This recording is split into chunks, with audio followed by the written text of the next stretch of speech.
welcome back to Care Online video. My name is Matthew Kenzie. I'm a carer in South London, caring for someone who's using mental health services. This is just an accompanying video regarding what I'm going to try and talk about today. And also excuse me, I've got a bit of a cold. So as you can see behind me, I usually chair quite a few care forums in South London. And I suppose one of the reasons that I try to promote and push for care forums is that I feel that carers need to network and learn from each other in order to at least know what's going on and listen in isolation. So this video is basically going to be on about, what care networking is about, why care networking is important, types of networking, and basically how you can use care networking to benefit yourself. Obviously networking can be used for anything, be it business, other interests that people are wanting to group together and work upon. But this doesn't mean carers can't do this as well. So without ado, let's talk a bit about networking with carers. So why is carer networking important? Well, one of the worst aspects of carers is to be isolated. Carers feel they belong if they are connected to other carers, especially those who are going through a similar situation that they're going through. Now, carer networking is a way to meet other carers and either exchange ideas, support each other, and perhaps raise issues. The bigger the network, the more support that a carer can get. Now, carers' voices should be able to shape carers' services. It depends obviously where you meet. So obviously this is one of the forums that I usually chair over at Carers Lewisham, and I also chair a few other ones, usually in Southwark and just Lewisham. Regarding networking, how can it actually benefit yourself as a carer? Now, one thing that springs to mind when it comes to networking is that you can form, a connection to others. You can form, in some sense, perhaps even a relation to them. You're not on your own. You feel that you're not the only carer out there going through stuff carers can go through, which probably, I would say, can be rather difficult. It's quite rare sometimes that if you're caring, it's going to be always fulfilling. There's always going to be something that you feel, this is difficult. I wonder if I can get tips or just relate to others, even if there isn't any way out of the situation. Another thing I suppose is that it can present some opportunities. You can speak to other carers.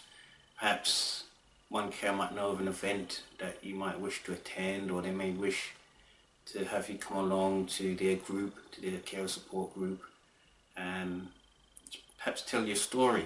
It can give you opportunities to get your story out there, listen to others. Another good aspect to care networking is that you can form contacts. Now, the more contacts you have, the more support base you're building for yourself, because if there's things that you don't know, or there's something that you need help on regarding your caring journey in the future, then it helps to have contacts, especially those that can look out for you. What I mean by that is perhaps some form of peer support. You also got another way is forming a connection to the community. As I said, I'm around South London. The more you get out there, the more you feel that this is quite a common situation. Whenever there's a family, someone's going to be caring at some point or be cared for. And also, usually when I'm going around to these forums or going around to particular events, if it's mental health events, I usually take a card with me. If I meet fellow carers who want to network and meet up, I'll just give them a card and say, look, here's a form that I have. If they're in Lewisham, come along. I've also got a support group, whether it be in South London, come along.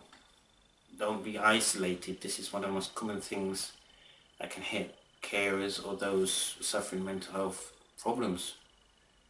So yeah, get out there. You have a common interest in looking after not only those that you care for, but yourself. We all have certain things in common, so we shouldn't be by ourselves. So I'll continue on with the rest of this presentation and lecture, however you see it, as long as I feel that you're getting something out of this. So why is carer network important? Let's sum this up again. Learning from other carers can also give vital information. Obviously not all information is going to be relevant, but at least it's information. Create a group of connected carers to, raise and discuss and perhaps solve some issues. Obviously there's going to be issues that require other people to attend. Carers can end up creating a group of connected carers to raise, discuss, perhaps solve or raise other issues. Now, if no networking takes place, it's harder to organize if care issues do go wrong, or that perhaps no one knows what's going on, especially in regards to services that cater for carers, or services that cater for those that the carer is caring for. Now, the reason why I say this is you cannot really always depend on services to support carers' issues. It's usually up to carers to try and at least get some empowerment, at least find out what's going on, or to try and raise issues regarding support for themselves. So let's look at the types of networking.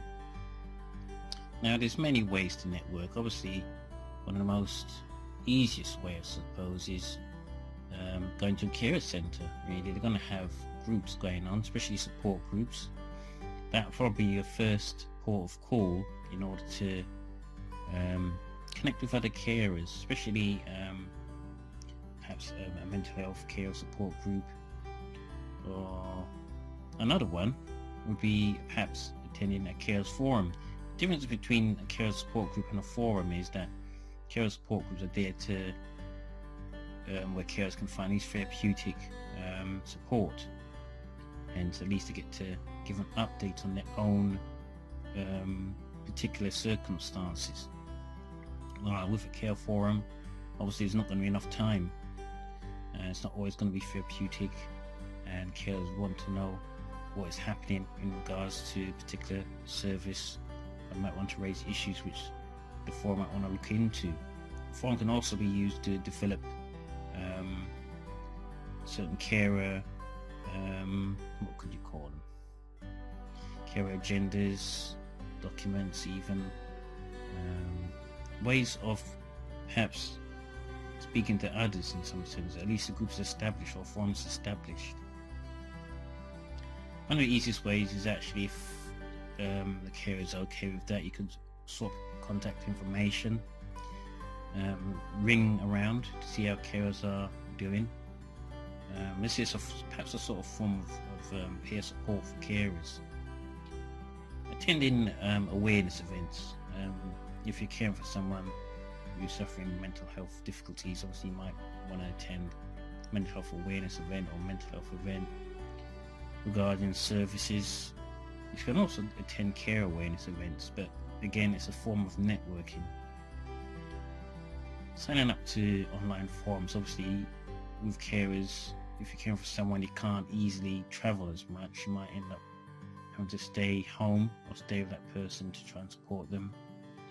But if you have the internet, then you have a chance to sign up to online forums. A few spring to mind. Obviously you've got Carers UK. They've got an online forum which you could join. Patient Opinions, another forum. Also, one person mentioned that there's a CQC online forum which you can join, which has a group where carers tend to discuss and raise issues. Also, if you're caring for someone using the services of a mental health trust or perhaps a coalition of mental hospitals, usually hold trust events for carers to at least attend, perhaps with also service users, and can get updates and network with other carers who may attend those events. And I always say to carers, don't just attend one forum, there's plenty out there. Unfortunately, you have to do a bit of searching around, but once you do attend and connect to a care forum. It just makes things a bit more easier for yourself in regards to information.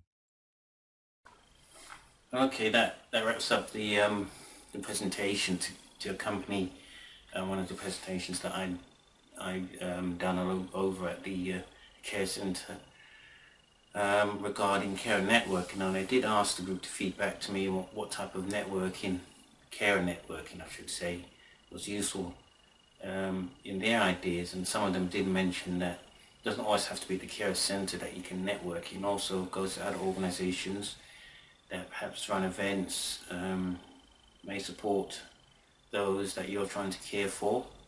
You can also network with others. Again, don't have to be just carers. It could be networking with those who work with carers, because that way you're going to get a lot of information and quite a bit of support as well. So what I'm talking about is a carer support officer. Mental health staff might have some time. You might speak to them regarding support and find out about more groups. Other forms of networking to find out other carers, I suppose, is that some places run surveys and collect databases. Not that they're going to give you any confidential information, but they might give you at least some idea about the numbers of carers going to a particular centre or particular group which you might wish to join. So if you've got any ideas about care networking, or you might want to comment, please comment on my video, subscribe, because I do stuff regarding mental health and those caring for those suffering types of mental illness, that being schizophrenia, bipolar, eating disorders and so on. But thanks for stopping by. I'm hoping to produce another video at some point. I hope to see you again soon, and have a good caring journey. Take care now, bye.